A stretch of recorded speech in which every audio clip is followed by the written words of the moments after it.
आज हम पढ़ने वाले हैं डायलिसिस के बारे में, अपोहन जिसको बोलते हैं हिंदी में। ठीक है, तो अपोहन का ज़रूरत क्यों पड़ता है ये इसको भी समझेंगे। पहले समझेंगे कि डायलिसिस क्यों कराना चाहिए, क्यों मतलब कब कराना चाहिए, कब ज़रूरत पड़ता है, इससे फ़ायदा क्या है, कितना नुकसान होता है। ठीक है, और इसमें प्रोसेस क्या क्या है, मतलब कैसे करते हैं हम लोग। ठीक है, जो डायलिसिस का प्रोसेस है वो कैसे होता है वो भी समझेंगे हम लोग।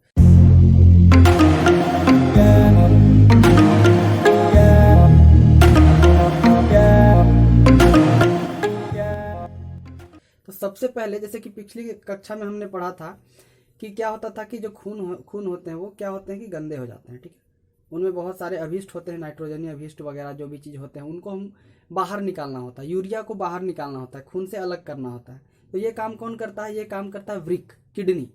किडनी क्या करता है कि डायरिया ब्लड से, खून से ये सबको अलग कर देता है। नाइट्रोजनी अभिष्ट जितने होते हैं उनको, यूरिया वगैरह सब चीज़ को अलग करके मूत्राशय के माध्यम से निकाल देता है बाहर, मूत्र यहाँ पे भेजता है। ठीक है, और उसको हम बाहर निकाल देते हैं। ठीक है, तो क्या हुआ कि वो जो गंदगी था वो बाहर उसके माध्यम से हम बाहर निकालते थे।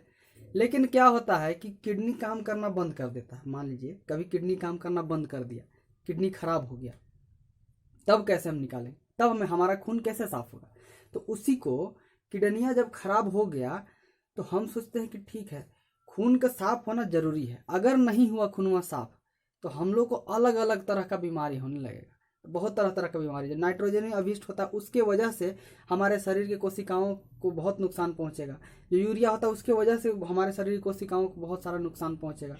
तो उससे हमको छुटकारा पाने के लिए हम क्या करेंगे, एक अलग तरीका अपनाएंगे। ठीक है, हमने खून को तो साफ करना है किसी हाल में।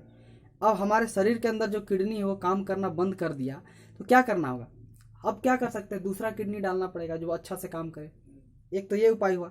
लेकिन आपको मान लीजिए किडनी नहीं मिल रहा है, किडनी जल्दी नहीं मिलेगा, नहीं मिलता है अक्सर।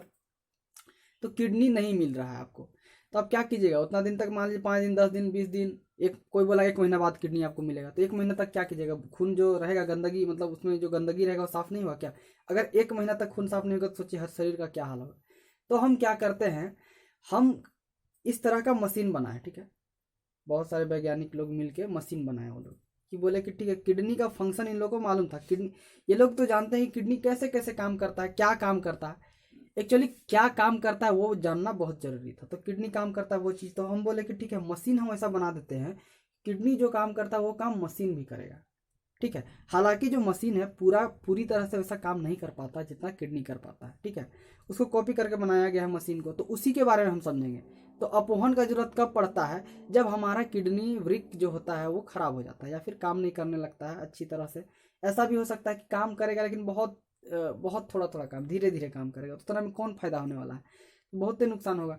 तो हम क्या करेंगे कि अपोहन करा लेंगे। ठीक है, अपोहन कराना पड़ेगा हमको। तो जो अपोहन होता है उसको कराने में पता है कितना टाइम लगता है, 3 से 6 घंटा समय लगता है आपको। ठीक है, 3 से 6 घंटा समय लगेगा, और लगभग कम से कम मतलब 3 दिन कराना पड़ेगा सप्ताह में। आप एक तरह से सोच के देखिए ना, खून जो है मतलब हमारे शरीर में जो किडनी है वो खून तो डेली साफ करता है, रोज साफ करता है खून को, तब हम इतना स्वस्थ रहते हैं, अच्छे रहते हैं। लेकिन आप डॉक्टर के पास तो डेली नहीं जा सकते हैं ना, डेली जाइएगा, डेली आपको 3 से 6 घंटा लगेगा।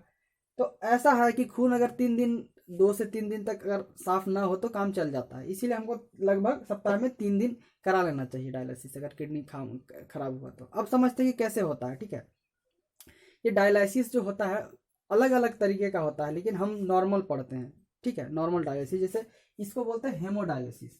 तो इसमें क्या होता है कि इसमें जैसे कि देखिए, मान लीजिए कि यहाँ पे आप जो ये चीज़ दिख रहा है, ये वाला मशीन है, ये आपका मशीन है, डायलिसिस का मशीन है। ठीक है, इसी में अपोहन का काम होता है, इसी में खून को साफ किया जाता है, प्यूरिफाई किया जाता है।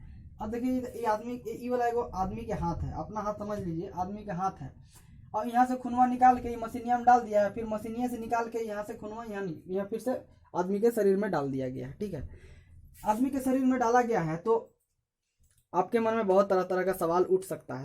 ऐसा भी सवाल उठेगा, मान लीजिए अगर नहीं ज़्यादा, मतलब इस तरह का सवाल उठ सकता है। क्या उठ सकता है सवाल, कि आप सोचिएगा कि ऐसा काम करते हैं ना कि सब जितना खूनवा है यहाँ के ओकरा निकाल के और सीधे एक बार प्यूरिफाई करके फिर से डाल देते हैं, क्या दिक्कत होगा।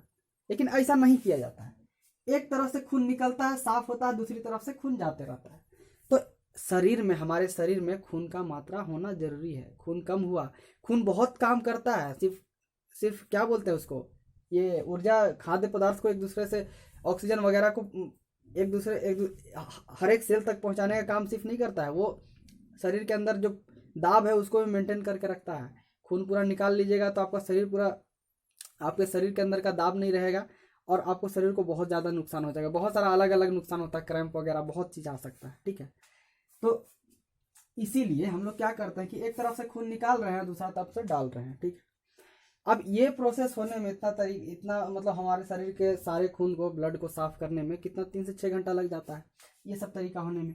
अब यहाँ पे इसको समझते कि ये मशीनवा काम कैसे करता है दूसरा, ठीक है। मशीनवा में आप देख रहे हैं कि एक चीज़ है, हेपरिन यहाँ पे मिलाया जाता है जिससे यहाँ खूनवा निकाल। अच्छा, एक चीज़ है कि खून अब निकाल रहे हैं, हम जानते हैं कि हमारे शरीर में क्या होता है, धमनी और एक होता है सीरा होता है। तो खून हम निकालेंगे केकरा से, डालेंगे केकरा में, तो हम जानते हैं कि धमनी जो होता है वो खून को सारे जगहों तक पहुंचाता है, सारे कोशिकाओं तक पहुंचाता है, और सीरा जो होता है वो खून को वापस लेके फेफड़वा को दे देता है, फेफड़वा के पास ले जाता है, काहे ले जाता है, उस बोलते हैं कार्बन डाइऑक्साइड वाला लेके जाता है, बोलता है कि कार्बन डाइऑक्साइड रख ले, ऑक्सीजन हमारा दे दे, तो ऑक्सीजन वहाँ देता है, फिर से वो धमनिया को दे देता है, ठीक है। तो जो जो खून हम यहाँ से निकाल रहे हैं उसको कहाँ से निकालेंगे, हम धमनी से निकालेंगे, ठीक है। धमनी से निकालते हैं, धमनी से खून निकलता है, फिर यहाँ से आके फिर सीरा से वापस जाता है, सीरा से वापस होते होते फिर से वो कहाँ चला जाता है, फेफड़ा के पास चला जाता है, वहाँ पर ऑक्सीजन और कार्बन डाइऑक्साइड का अदला बदली होता है, या ठीक है यहाँ तक। तो यहाँ से हम देखिए यहाँ पे निकालें, और यहाँ पे एक चीज़ मिलाया जाता है, इसको बोलते हैं हेपरिन, या फिर और कुछ दूसरा चीज़ भी मिलाया जा सकता है। ये इसीलिए मिलाया जाता है ताकि हमारा जो ब्लड है, खून है, वो क्लोटिंग ना हो। क्लोटिंग मतलब क्या हो, जमे ना, ठीक है। जैसे कि पानी, जैसे कि कभी कभी देखते हैं कि पानी मान लीजिए पाइप में जा रहा है, कुछ ठंडा प्रदेश में गया पाइप में, ठीक है, तो क्या हो जाता है कि पानी जम जाता है, क्या बन जाता है, बर्फ बन जाता है। इसी तरह से हम बोलते हैं कि खून को अब जब यहाँ से निकाल रहे हैं तो इसमें खून जमना नहीं चाहिए। अगर खून जम गया तो क्या होगा, इधर नहीं आएगा, क्लोट हो गया तो इधर नहीं आएगा, इसीलिए ये मिला दिया जाता है। यहाँ पे शुरू में मिला दिए, यहाँ पे मिला दिए तो खूनवा नहीं जमता है, में इतना ताकत होता है कि खून को जमने नहीं देगा, ठीक है। अब क्या होता है कि इसको यहाँ मिला लेते हैं, यहाँ पे निकाल लेते हैं, जब इन्हें से खूनवा वापस आता है तो यहाँ से एकरा हेपरिनवा को निकाल लेते हैं, ठीक है। इसको निकाल लेते हैं, वापस रख लेते हैं, तो खून सिर्फ जाता है। ये जो हेपरिन होता है इसको हम अंदर जाने नहीं देते हैं शरीर के अंदर, ठीक है। अब यहाँ पे इसको समझते हैं कि इसमें क्या होता है। यहाँ देखिए एक चीज यहाँ क्या है, धमनी से पंप का मार्ग, यहाँ पे पंप लगाया गया है। पंप क्यों लगाया गया है, आप एक तरह से इसको समझिए। हमारे शरीर में जो जितने भी खून होते हैं, मतलब उसको पहुंचाने का, हर कोशिकाओं तक पहुंचाने का काम कौन करता है, पंपिंग का कौन काम करता है, दिल काम करता है, हार्ट जो रहता है हमारा वो काम करता है। तो वो सारे शरीर कोशिकाओं तक पहुंचाता है। लेकिन हम जब भी इसको मशीन से जोड़ते हैं तो और ज़्यादा दाब का जरूरत पड़ता है उसको, ठीक है, आगे धक्का लगाने के लिए। तो धक्का लगाने के लिए यहाँ पे हम पंप लगा दिए हैं, ठीक है।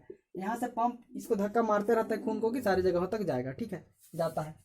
अब यहाँ मशीन के अंदर जैसे ही आया तो ये इसमें मशीन में एक चीज़ है, ये चीज़ आपको दिख रहा है इस तरह से, लाइनवा से, ये क्या है, चयनित पारगम्य झिल्ली, ठीक है, पारगम्य झिल्ली यहाँ पे की बनी नलिका। ये जो नलिका है किस तरह का झिल्ली है, पारगम्य झिल्ली। पारगम्य झिल्ली के बारे में आप एक चीज समझिए, देखिए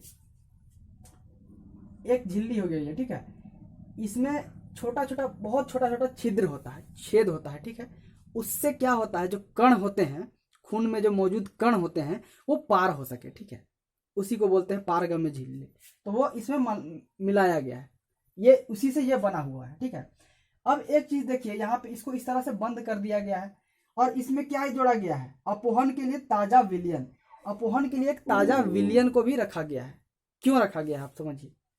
अब इसमें काम कैसे करता है, जैसे इधर से खून आता है और इसको भी इधर से पार किया जाता है, इसको इधर से यहाँ से लेके उठा के यहाँ तक डाला जाता है।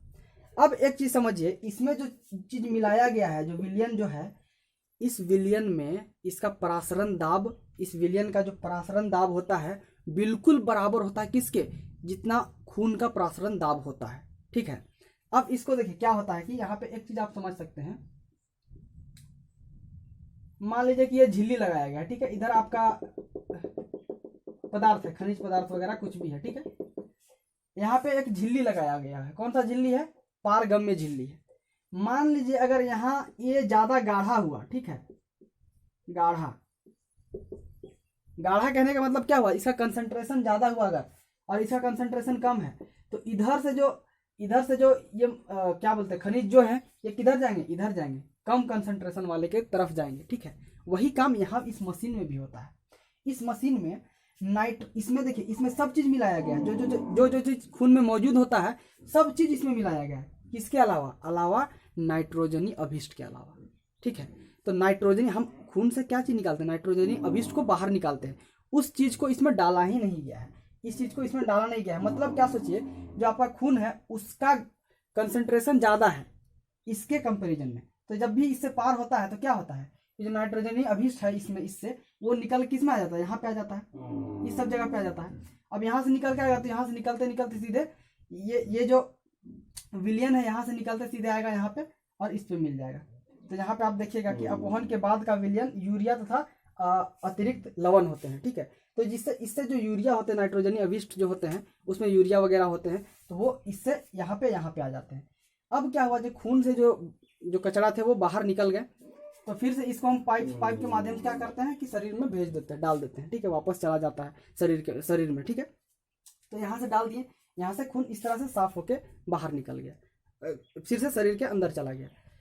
तो क्या होता है कि एक चीज देखिए, यहाँ पे किडनी में क्या होता था कि वृक्क जो होता था उसमें क्या होता था, उसमें अवशोषण होता था, ठीक है। लेकिन इसमें वो अवशोषण नहीं होता है। क्यों नहीं होता है, क्योंकि ये उसमें जो अवशोषण करने वाला जो चीज, जो क्या बोलते हैं, वो शरीर का अंग था, वो जो अंग था उसका किडनी का, वो इसमें नहीं है, तो ये इसमें अवशोषण नहीं होगा। तो इससे एक नुकसान भी हो सकता है। पूरा जिस तरह से किडनी पूरा काम करता था, पूरा काम इसके माध्यम से ये मशीन आपका नहीं कर पा रहा है, ठीक है। तो इसमें आपको समझ में आ गया होगा। इसको एक बार फिर से एक्सप्लेन कर देते हैं कि यहाँ से जैसे ही ब्लड आता है, खून आता है, इन सारे पाइप में, झिल्ली वाला पाइप में आता है, तो हम जानते हैं कि ये अगर ये आप समझें तो ये समझ जाइएगा कि अगर मान लीजिए कि ऐसे है, ठीक है, यहाँ पे अगर पारगम में झिल्ली लगा दिया गया है, इधर का कंसंट्रेशन ज़्यादा है, ये ज़्यादा गाढ़ा है, ये थोड़ा कम गाढ़ा है, तो इधर से क्या होगा, इधर से जो खनिज लवण जो भी है ज़्यादा कम गाढ़ा वाला की तरफ जाएंगे, और ये जब जाएंगे तो दोनों तरफ का अगर जब कंसंट्रेशन और गाढ़ापन बराबर हो जाएगा तब ये जाना बंद हो जाएगा। तो वही काम होता है कि खून ज़्यादा गाढ़ा होता है, उसमें एक चीज़ ज़्यादा होता है, नाइट्रोजनी अभिष्ट ज़्यादा होता है, जबकि इसमें नहीं होता है।